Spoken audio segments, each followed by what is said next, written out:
Good morning student. आज हम class 10th का पाठ एहसास पढ़ेंगे। एहसास जो लघु कथा है उषा आर शर्मा द्वारा रचित है। इस कहानी में लेखिका ने शारीरिक चुनौतियों का सामना करने वाले एक अपाहिज बच्चे की कहानी द्वारा लोगों में एक एहसास जगाने का प्रयास किया है। विद्यालय में परीक्षाएं समाप्त हो चुकी थी। इसके तुरंत बाद एक शैक्षिक भ्रमण होता है, एजुकेशनल टूर का कार्यक्रम आयोजित किया गया। भ्रमण को लेकर बच्चों में गहरी रुचि थी। स्कूल बस में सभी के मन और तन हर्षित लग रहे थे। हर्षित का मतलब होता है खुश। कोई अंताक्षरी खेल रहा था तो कोई मस्ती में झूम रहा था।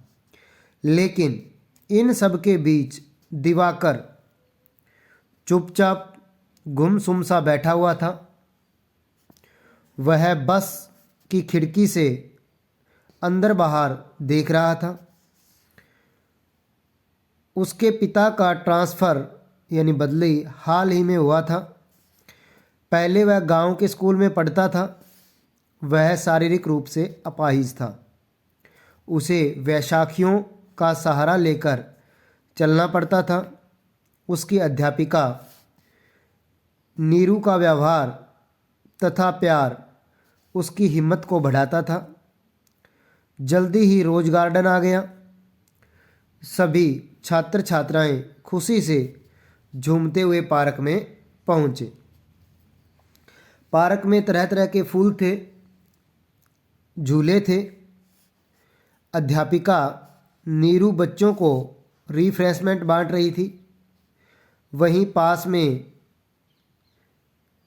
दिवाकर एक बेंच पर बैठा हुआ था। वह अन्य छात्र छात्राओं को झूला झूलते हुए देख रहा था। उन्हें झूलते हुए देखकर उसे 2 वर्ष पूर्व की घटना याद आ गई, जब वह अपनी मौसी के घर दिल्ली गया था। उसने वहाँ फन सिटी में खूब मस्ती की थी, किंतु पिछले साल दुर्घटना में उसे अपनी टांग खोनी पड़ी थी। अब वह स्वयं को अधूरा समझने लगा था। तभी मैडम नीरू सभी बच्चों को साथ लेकर एक सांस्कृतिक कार्यक्रम करने लगी। दिवाकर वहीं पास के बेंच पर बैठा था। वह सब देख रहा था। सहसा एक सांप झाड़ियों में से निकलकर बच्चों के सामने आ गया।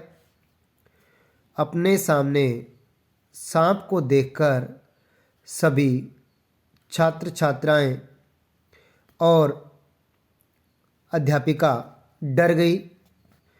किंतु ऐसी कठिन परिस्थिति में दिवाकर ने बड़ी ही सूझबूझ से काम लेते हुए अपनी वैशाखी से उस सांप को उठाकर दूर फेंक दिया।